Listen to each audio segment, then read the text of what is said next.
Everybody's here! It's your boy Fist in his house for another great edition of Call of Duty Goes for me to you, because that's what I do. And it's Ground War Domination 9v9 Xbox One. If you don't have one or a PS4, highly suggest you getting the next consoles. Because, oh, here's another thing. Instead of just going muting everybody singly, just hit the Y button and mute all.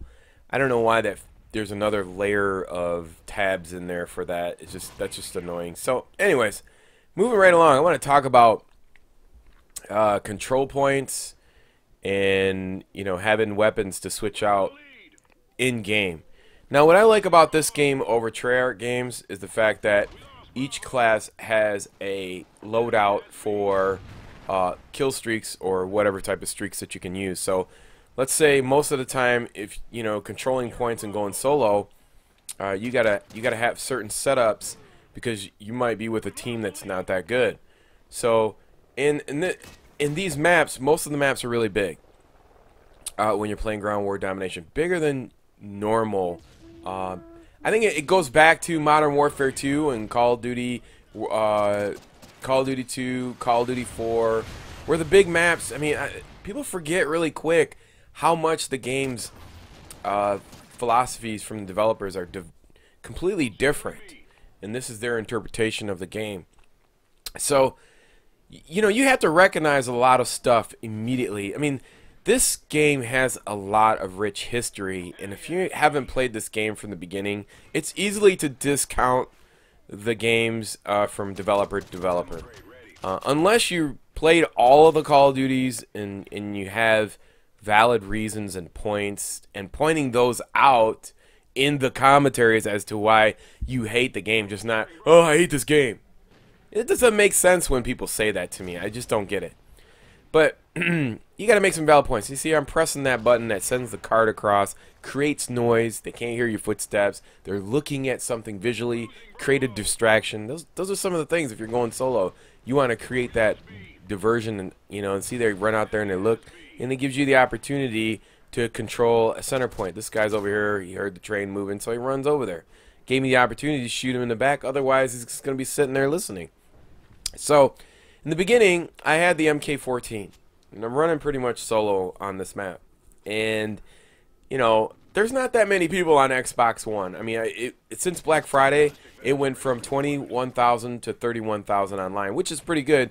10,000 more continuous users over 24 hours is a really good sign. I suspect that number to go way up after Christmas, and I suspect that, you know, people that fall into learning the paths of the directions of the game and playing solo and controlling points and all that's going to go out the window. Once everybody gets the Xboxes in Christmas, it's going to be like Call of Duty Day 1 all over again. So you're going to get frustrated. You're going to have to like change back and forth on your setups. It's not like before when everybody gets the game in November and it's pretty much not too many Christmas noobs and there's a fluctuation in the curve of understanding the maps. But because the maps have so many setups, meaning so many angles of attack into certain setups, you know, so many angles into like control points, you really, it's going to get frustrating for you. And you see here, I've switched out to more of a defensive control to an attack with my SMG, basically to create havoc, because I knew my team couldn't control B, so I had to cause some trouble behind B, and then have the team at least trying to think, looking for me, while trying to take B. So that's basically what I did. You know, you always have one guy who's causing havoc or establishing trouble in a certain area away from the flag B. So see right here, I'm just causing trouble by A flag just to get those guys to fight me so my team has a chance, because there's no way that we could take B because my team just didn't understand the maps. And that's the thing, you're going to go through this phase where you're like, get frustrated at the game. You have to understand, I mean, even if, you know, you're a player like me who plays this game and makes money off of YouTube and constantly playing every day, not everybody has that luxury to do that every day. So it's going to take twice as long for people to have that adaptation to the game and for you to have a prediction of where people are going to be at. So you have to look at it that way. Because of the maps and the sizes of the maps and how many angles they can take into the control point, and based on whether you're playing with a team or you're going solo, you're gonna. That's what I love about online gaming. That's what I love about online Call of Duty. There are so many variables in this game that it's never the same, and that's why Call of Duty is #1 on the PS4 and the Xbox One and the Xbox 360 and the PS3, is because the online is always changing. Now, if you make the maps really small, if you look back and you look at Black Ops 2, the maps were really small. 3 feet, every 3 feet there was a glitch spot. You could barely move.